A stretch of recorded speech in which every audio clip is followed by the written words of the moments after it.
जय श्रीमन नारायण मित्रों, महर्षि पाराशर बृहद पराशर होरा शास्त्रम के 25वें अध्याय भावेश फलाध्याय में आपकी जन्म कुंडली में कौन से घर का मालिक कौन से घर में बैठा है तो किस प्रकार का फल देगा, इस विषय पर चर्चा करते हुए लगभग सभी भावों के विषय में उन्होंने बतलाया है और हमने इस विषय में दशमेश के सभी भावों में फल और एकादशेश के 11वें भाव में बैठने पर किस प्रकार का फल देता है यहाँ आज हम चर्चा करने वाले हैं। और इसके पहले वाले सभी श्लोकों के विषय में विस्तृत चर्चा कर चुके हैं। अगर आपने नहीं देखा है तो आप हमारे YouTube पर जाइए, वहां जा करके ज्यादातर आपको इस विषय के वीडियो जो हैं वो वीडियोज में मिलेंगे और कुछ वीडियोज जो हैं वो शॉर्ट्स में मिलेंगे। तो क्रमवार से देखना हो तो दोनों को आपको देखना पड़ेगा, ठीक है। तो चलिए आज हम श्लोक नंबर 126वें की चर्चा करते हैं, जिसमें महर्षि पाराशर कहते हैं कि 11वें घर का मालिक यदि 11वें घर में ही बैठा हो तो 11वें घर में बैठ करके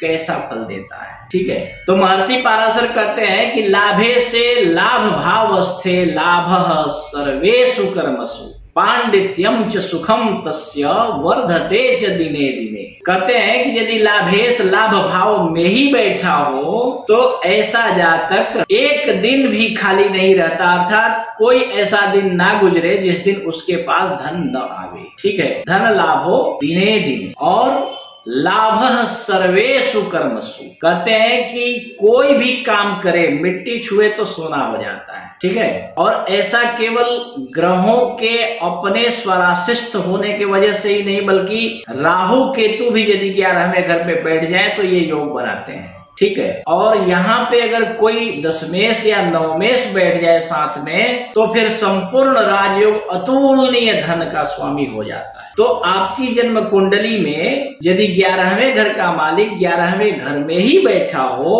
तो जैसे जैसे इस जातक की उम्र बढ़ती है वैसे वैसे इस जातक का पांडित्य, इसकी वाक शक्ति और इसके प्रेजेंट ऑफ माइंड और इसके जीवन में लव एंड रोमांस एवं धन और अनेकों प्रकार के सुख दिनों दिन बढ़ते जाते हैं। जैसे जैसे उम्र बढ़ती है वैसे वैसे धन की वृद्धि होते जाती है, ठीक है। और यदि आपकी जन्म कुंडली में 11वें घर का मालिक 11वें घर में बैठा हो, उसके बाद भी अगर इस तरह का फल आपको नहीं मिल रहा हो तो निश्चित रूप से 2-3 क्रूर ग्रहों की दृष्टि इसके ऊपर होगी, या फिर ये मृत अवस्था में होगा, या फिर इसके डिग्री वाइज बलाबल को आपको देखना चाहिए, अन्य ग्रहों के प्रभाव दुष्प्रभाव को देखना चाहिए। और इसके बाद भी यदि आपको समझ में ना आवे कि आपके जीवन में संघर्ष क्यों बढ़ रहा है, इनकमेश इनकम भाव में बैठा हुआ है उसके बाद भी, तो आप हमसे अपॉइंटमेंट लेकर के सलाह ले सकते हैं। अथवा आप अगर अपॉइंटमेंट न लेना चाहें तो हमारे YouTube के कमेंट बॉक्स में कमेंट कीजिए, आप अपना डेट ऑफ बर्थ लिखिए, हम आपको वहीं पर बता देंगे कि आपके